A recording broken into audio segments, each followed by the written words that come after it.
should be another, I hope, fingers crossed, fun weekend of college basketball. The Big East looks especially interesting. So let's start there. Number 1, UConn, 6-1 in the league. Huskies are at Villanova this weekend. Unranked Seton Hall, also 6-1 in the league. Pirates are hosting Creighton this weekend. Reigning Big East champ Marquette, 3-3 in the league. Golden Eagles are at St. John's this weekend. That's 3 Big East games featuring 6 teams, all of which Jerry Palm currently has projected to make the 2024 NCAA Tournament dead leg. Am I correct to suggest that the Big East is offering the most interesting stuff in college basketball this weekend? This weekend for sure. Although you're like my 5-year-old right now, man. Like, I got a haircut. I shaved the beard. You're just jumping right into it. No acknowledgement right off the show. Got a big went out to the barber yesterday. I picked up my little guy from school. No reaction whatsoever. Same thing with you. Hey, you look good. What do you want me to say? You look good. You look good. You look clean. You look cleaner. I do. You look younger. I know. My wife is like, you look 10 years younger. I'm like, yeah, you look like you smell better. I was smelling good with the facial hair. I don't know. It was time to get it. And by the way, if you're watching on YouTube, hey, YouTube. There we go. Hey. New mic setup for your guy. So I presume it sounds pretty much the same, but we're going boom mic here. Little new setup there. What made you make that move? What made you just think that it was time to go that direction? I didn't like the mic that you're using, which I'll still use when we travel on the road. It sat in the middle and got in the way here. Now my hand, look at this, hands free. Oh, look at that. Now if you need to call a base runner safe for some reason, you can do that. No problem. Look at that. Safe. The other reason is we can get into the games here, but I don't care. Nobody. The board that I have to use for HQ hits for the mic, it died on me about a week ago, and they're like, "We need to send you some new stuff. Do you want anything else?" I was like, "Can I get one of those boom mics so I can use that for the podcast?" So they sent it on over. So there we go. Big East. Let's get into it. Huge weekend for the Big East, just in terms of having so many high-profile matchups. We talked earlier this week, obviously, about the Huskies and Seton Hall, but let's dive a little bit further in here because at this point, do you think UConn is on, and we'll get into these games specifically, but do you think UConn is on a tier unto itself? Like, would you put them there? And I'm not just saying like right here and now. I'm saying when we get to the end of the season, is it going to be UConn that wins the league and there'll be, in your mind, a line of delineation between the Huskies and we would think, Marquette being that number 2 team.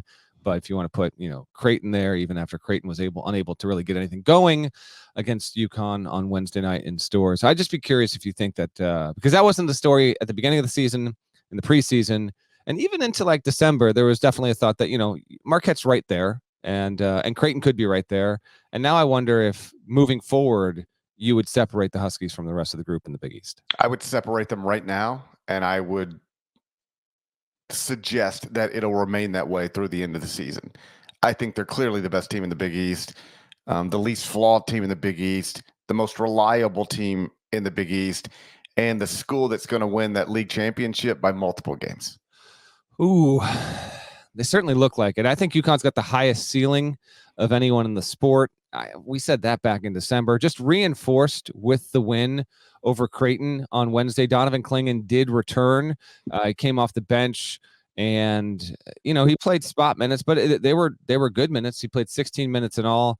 He had 6 points, 5 boards. And what's to reinforce for anyone that's not really checking in on the Huskies on a game-by-game basis, what's impressive to me is they're number 1 in the AP Top 25. They're number 5 at KenPom here, but they have not had all but, I don't know, Parrish, 2 or 3 games this season where they have been operating at full strength. I don't even know if you can even say they've had 1 game this season where they've been operating at full strength because maybe Clingan has never been really at 100% health. So for them to get to this point and not really have put it all together yet is mighty impressive. And even though they have the 15-point loss against Seton Hall, which came the week of Christmas, it's aging better than anyone could have possibly imagined because Seton Hall, again, is tied with the Huskies atop the Big East standings there.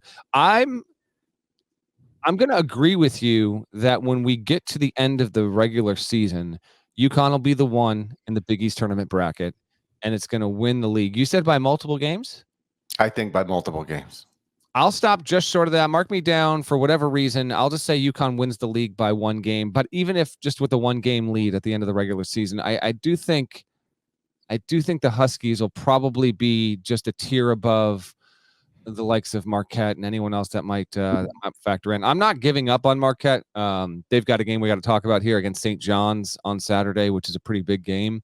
But I still like them overall. They're bounced back earlier in the week. It's been 4 days now, but they played Monday night, and they were convincing in many ways that were reassuring, I'm sure, that fan base against Villanova. They don't have Sean Jones. He's out for the season. They've had some bumps, but I think at this point, if you tell me that UConn's going to dodge any significant injury stuff, I'd put them to a tier unto itself. I didn't plan to say this the other night on Inside College Basketball on CBS Sports Network. It just sort of came out of my mouth, and it's still early. Last season, I remember that at one point very late in the season, if you'd have said, GP, who's your national coach of the year? I would have said, I think maybe Jerome Tang at Kansas State. But by the time we got done with everything, I thought it should have been Dusty May at Florida Atlantic for winning a league title, league tournament, and going all the way to the Final Four. My point being, this stuff can change just like that. But if I were submitting a ballot right now for National Coach of the Year, I would put Dan Hurley's name on it. Top of the list. Yeah. Good question. I hadn't thought about that. He'd have to be very, very high up on that. Off the top of my dome right now, yeah, you're looking at Hurley. You're looking at Bruce Pearl's got a case right here in the now. Hubert Davis, what he's been able to do, certainly must be in there. I would say Hurley's got to be the leading candidate, considering how many good players they lost off of that national championship winning team. Sure, I think we've crossed the halfway threshold here in terms of technically number of games that will be played this season. But midway through the point of this season, I'd go Hurley National Coach of the Year. UConn's going to play at Villanova. That's an 8:00 Eastern tip on Fox on Saturday night.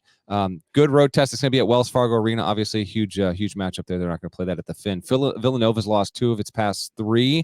The losses came at home by 10 to St. John's 2 weekends ago, and then they lost at Marquette, as I just mentioned earlier this week. They squeezed in a win over DePaul. Doesn't really mean much, but that was a week ago there. Kyle Neptune's team right now is 11-6 and continues to have one of the strangest resumes in the sport. A refresher quickly on this: a home win over Maryland doesn't really mean much. Then they went down and played, and they played the MTE down at the Bahamas. They got wins against Texas Tech, North Carolina, and Memphis, and emerged from that looking impressive. But they've got the losses against Penn and St. Joe's and Drexel, in addition to a close shave loss against Kansas State in overtime there. So to this point, don't know if Villanova is going to be a tournament team or not. I don't have Palm's bracket up right now. I'd imagine he has them in because of the high quality victories there. He does. He does have them in. He has 6 Big East teams in the field right now, and they are the 6 teams playing in these 3 games that we highlighted. You said at the top, yeah. Do you have Nova's seed per Palm by chance or no? It's higher than you think. I don't remember it off the top of my head, but they're safely in the field based off the quality of those wins. Well, here's a big one here, because right now Nova's got UConn at home, then they're at St. John's, they're at Butler, and then they host Marquette. So this is a pretty critical stretch here for Nova. I'm interested to see how they show up and if they're ready to go. Because if it's a no-show, if UConn wins the game by 12 GP, we're not going to hop on the next pod and be surprised by any means. But I think this is a game that not just means something for the resume and the Big East race overall. Nova's 4-2 in the league, but it comes down to your pride here. Like, UConn's the team in this league. It's the reigning national champion. You got this game at home. You're playing at Wells Fargo. Can you go in and really make a statement and alter our perceptions on Villanova? Because right now, Villanova, for the good wins that it does have, and it has one at Creighton, it's not seen as a reliable team at all. And I think a home win against UConn would bring a lot more credibility to its reputation. Remains to be seen if that's what we'll get on Saturday night. St. John's, Marquette. Do we know yet if Rick Pitino is going to be on the sideline? We don't know as of right now whether he's going to be on the sidelines. That is a noon tip on Fox, and I imagine we will not. I mean, I'd like to get an update before we get out of Friday, but I'm imagining that we will get that update on Saturday. Pitino tested positive for COVID early this week. Steve Masiello coached, and if Pitino can't go, Masiello, provided he hasn't tested positive, will wind up coaching that on Saturday. Right. I was thinking about this. Obviously St. John's got blasted the other night in Rick's absence. Obviously he's a difference maker on the sideline. He's one of the greatest coaches who has ever lived.